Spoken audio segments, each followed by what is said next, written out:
Think of traditional horror, I think of Friday the 13th, Nightmare on Elm Street, Halloween, and Die Hard? Wait, no, that's a Christmas movie. Nightmare Before Christmas? Wait, that's a Halloween movie. Damn it all, now I forgot where I was with this nonsense. What was I doing? Oh yeah, Super Metroid is a horror game, whether you agree or not.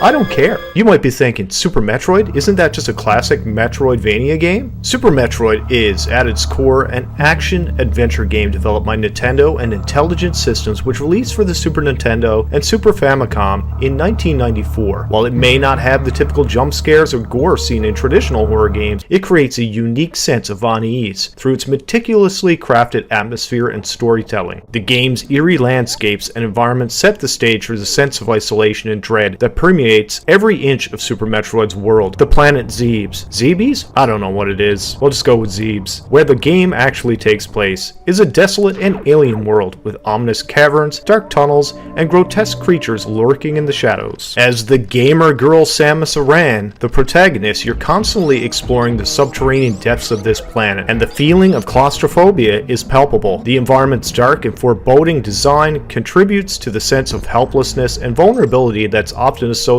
with horror games. Super Metroid takes a page out of the horror playbook by isolating the player and making them feel alone in an alien world. Samus Aran is on a one-woman mission to save the kidnapped infant Metroid from the clutches of the space pirates. There are no friendly faces, no allies to interact with, no comforting NPCs. This sense of isolation intensifies as the game progresses. The isolation is even heightened by the absence of any in-game dialogue or character interaction, except for a few text-based messages. The game's silence amplifies the eerie feeling as Samus delves deeper into the alien catacombs. Horror often thrives on tension and mystery, and Super Metroid excels in this regard. The game skillfully builds anticipation as you explore, knowing that at any moment you could encounter the unknown. Really builds on the paranoia. The game's ominous soundtrack, composed by Kenji Yamamoto, adds to the atmosphere. The music evolves, becoming more intense and unsettling as you venture deeper into Zebes. It keeps you on edge, never allowing you to fully relax. In horror, the fear of the unknown is a powerful tool, and Super Metroid exploits it masterfully. You're never quite sure what horrors might be lurking around the corner, and the fear of the unexpected can be just as terrifying as any jump scare. This fear of the unknown is compounded by the game's use of secrets, hidden pathways, and cryptic symbols that keep the players guessing. It's as if the game itself is a puzzle, one that you must solve to survive. One of the most iconic elements that contribute to the game's horror vibes are the massive boss encounters. Every boss feels like it was taken out of H.P. Lovecraft's loreverse. Giant dinosaurs,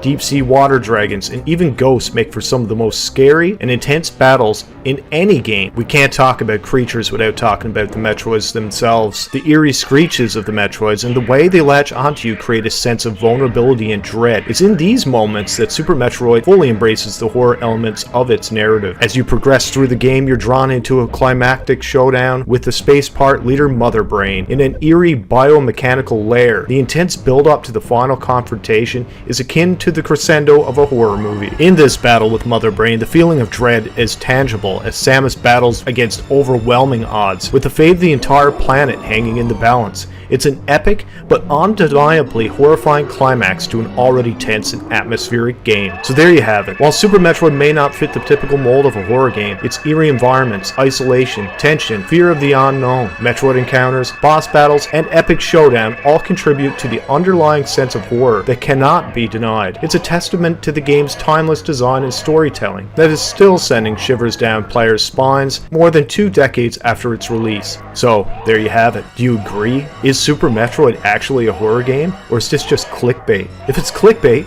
go ahead, dislike. If you think it's not clickbait, leave a comment, like it. Hell, even subscribe, you absolute legends. And we'll see you next time. Or maybe we won't. Maybe this will be the last time I see you. Either way, have a good day. This week's episode was brought to you by our YouTube channel members, our Koi Fish comrades, Crushers, and Commandos. A special shout out to Furious445 for 1 year and his golden badge, and Sinatra for being gifted a Koi Fish Commandos membership by It's Breadman. Thank you all.